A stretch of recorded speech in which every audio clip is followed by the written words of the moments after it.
Oke. Ya, Assalamualaikum warahmatullahi wabarakatuh. Selamat pagi, siang, dan malam untuk Ibu Yani.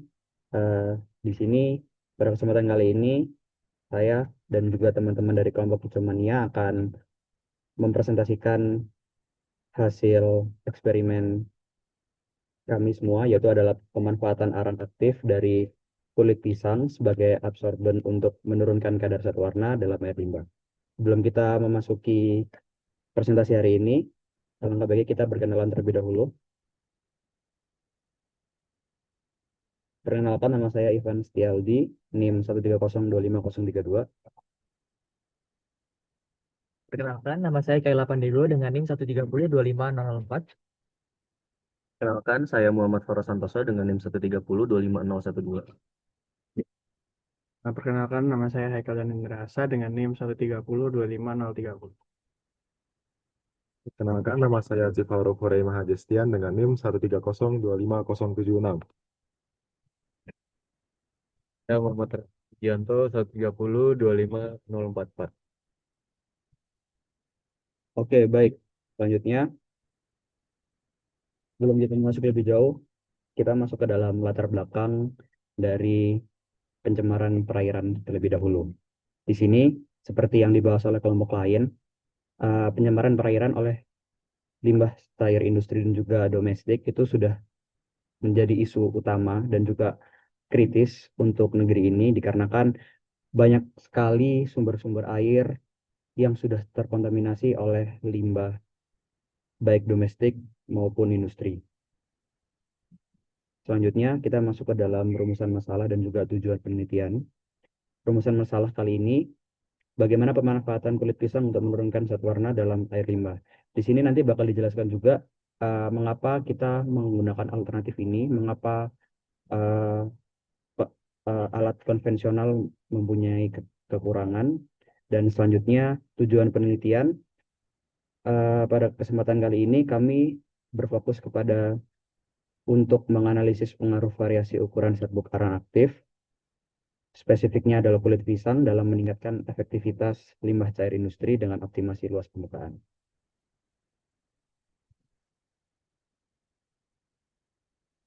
Oke, mungkin kita bertanya, itu ada nggak sih metode pengolahan limbah yang digunakan?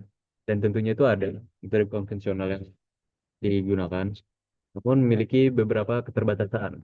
Contohnya seperti metode koagulasi yang menghasilkan lumpur berbiaya mahal, terus metode biologi yang tidak efektif untuk zat warna reaktif, dan juga penggunaan bahan kimia yang bisa menyebabkan oksidasi kimia yang berpotensi untuk menghasilkan produk sampingan yang lebih toksik dan mahal. Dan berangkat dari situ, kita melakukan beberapa hipotesis utama tanggapan dasar, yaitu luas permukaan efektif meningkatkan kapasitas absorpsi secara signifikan, yang dimana kita akan menggunakan kulit pisang potensi sebagai prekursor karbon aktif yang efektif, dan absorpsi merupakan teknologi efektif untuk penghilangan zat warna. Karbon aktif mampu menyerap kontaminan secara pasif dalam air. Nah, pertama-tama kita akan definisikan apa itu zat warna industri atau bahkan limbah dari zat warna industri. Pertama dari Kacik, itu mendefinisikan bahwa zat warna sintetik sebagai senyawa organik yang mengandung gugus kromofor fungsional. Nah, gugus kromofor fungsional itu gugus yang mengandung amina, semacam amina gitu. Amina yang memberikan warna pada larutannya. Nah, untuk da- dari UU Republik Indonesia, itu limbah didefinisikan sebagai sisa suatu usaha atau kegiatan yang apabila tidak dikelola secara baik dan bertanggung jawab akan berdampak pada penurunan kualitas lingkungan hidup.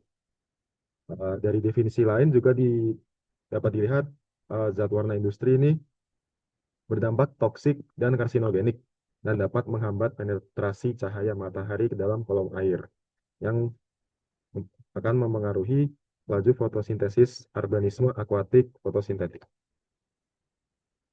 Nah, zat warna industri ini memiliki stabilitas fotokimia dan kimia yang kuat ya. Jadi persisten di lingkungan perairan. Dampak konkretnya yang dapat dilihat secara langsung itu kontaminasi air yang dikonsumsi, bioakumulasi dalam rantai makanan, dan penghambatan penetrasi cahaya matahari ke dalam air yang mempengaruhi proses fotosintesis dan ekosistem perairan. Nah, dari penelitian kami, percobaan kami ini, kami mengambil metilen blue sebagai bahan uji coba zat pewarna. Zat pewarna itu dikelompokkan menjadi kationik atau yang bermuatan positif seperti metilen blue, crystal violet, anionik bermuatan negatif, dan nonionik yang tidak bermuatan. Nah, kenapa dikelompokkan seperti demikian? Itu karena setiap kategori itu memiliki cara pendekatan atau penanggulangan yang berbeda yang akan mempengaruhi penyisihan pada proses adsorpsi nantinya. Nah, kenapa kami memilih metilen blue itu karena bahan standar laboratorium, dokumentasi toksisitas komprehensif dalam literatur ilmiah yang jelas, dan umum dijumpai dalam limbah industri tekstil dan kertas. Oke, baik. Nah, prinsip kerja dan proses absorpsi. Ternyata, metode absorpsi merupakan salah satu proses pemisahan yang paling banyak dikaji dan diterapkan di industri. Sehingga kami melihat bahwa ini sudah teknologi yang teruji dan tidak perlu menciptakan inovasi yang baru.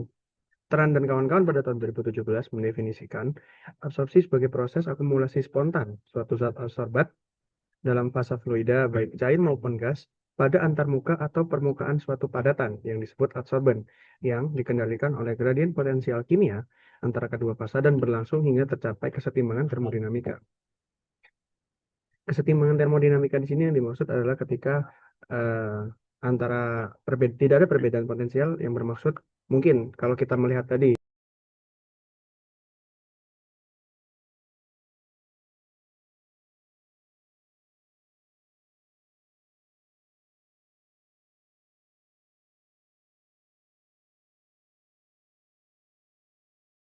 Jadi, yang langkah pertama yang kita lakukan dalam penelitian ini adalah pembuatan biochar atau arang yang berasal dari kulit pisang. Jadi, langkah pertama adalah menyiapkan kulit pisang dan dari sini kita menggunakan pisang berjenis pisang raja yang nantinya dari pisang itu sendiri kita akan ambil bagian kulitnya saja yang lalu kita akan bilas dengan air mengalir untuk menghilangkan sisa debu, getah, dan sebagainya. Selanjutnya, untuk menghilangkan ion-ion bebas yang masih terdapat di dalam, yang masih terkandung di permukaan kulit pisang, kita juga membilas kulit pisang dengan menggunakan air demineralisasi. Selanjutnya, untuk kulit pisang sendiri lalu kita potong secara dengan ukuran yang seragam di kurang lebih 1 cm untuk di sisi-sisinya. Selanjutnya, potongan dari kulit pisang tadi kita jemur di bawah sinar matahari hingga kadar kelembapannya berkurang. Lalu kita pindahkan kulit pisang ke dalam oven bersuhu 200 derajat Celcius selama 1 jam untuk menghilangkan semua molekul air.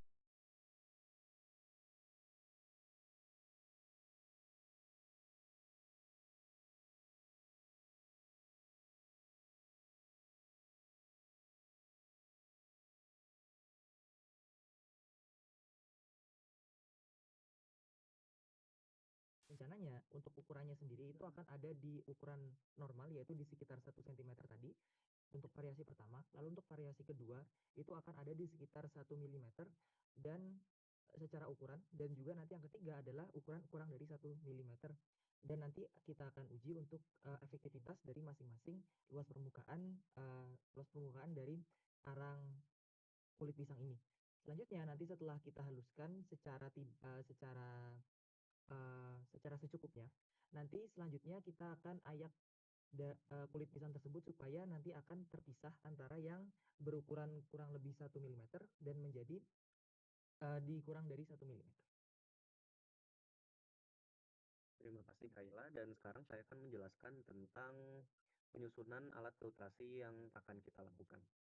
Jadi, alat filtrasi di sini akan terdiri dari beberapa komponen, yaitu adalah batu kerikil, dan kemudian batu kerikil dengan ukuran yang lebih kecil, kemudian pasir dengan ukuran partikel yang besar, dan kemudian di bawahnya ada pasir dengan ukuran partikel yang kecil atau pasir yang halus, dan kemudian di bawahnya lagi tuh ada arang dari kulit pisang yang kita buat sebelumnya. dan kemudian di bawahnya ada kapas. Jadi setiap komponen di sini tuh mempunyai fungsi yang beda-beda ya. Contohnya adalah dari kerikil sampai pasir yang halus itu mereka mempunyai fungsi sebagai penyaring kotoran atau secara fisiko.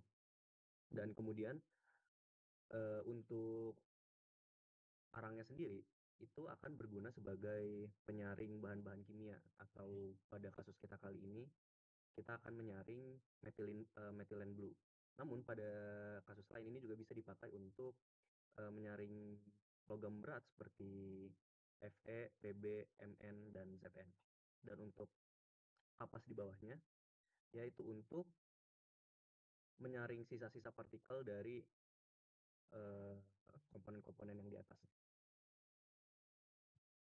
Kemudian di sini selanjutnya kita akan melakukan pengetesan kualitas air atau uji coba, yang dimana di sini kita akan memiliki tujuan untuk mengetes airnya itu melalui TDS dengan multimeter. Jadi kita akan mengukur TDS dari air tersebut itu awal sebelum filtrasi dan akhir setelah filtrasi. Dan tujuan kita adalah kita ingin bahwa airnya TDS pada air tersebut itu berkurang pada akhir filtrasi. Karena ketika TDS itu berkurang, maka kita beranggapan bahwa methylene blue pada air tersebut juga ikut berkurang.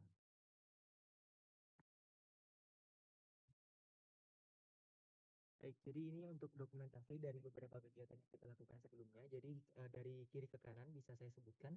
Untuk yang dari sisi paling kiri itu adalah proses pemotongan dari kulit pisang sendiri menjadi ukuran yang seragam tadi di sekitar 1 cm di sisi-sisinya. Lalu yang kedua itu adalah hasil dari pemotongan kulit.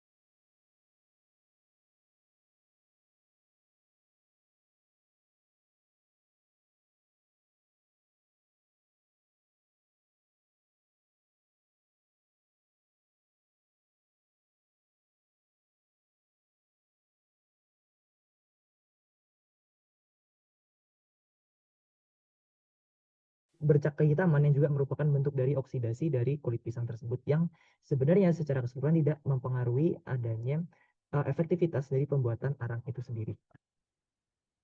Baik, berikut merupakan referensi yang kami gunakan, dan mungkin dari kelompok kami sekian yang bisa kami sampaikan, kurang lebihnya mohon maaf. Terima kasih atas waktu dan perhatiannya. Wassalamualaikum warahmatullahi wabarakatuh.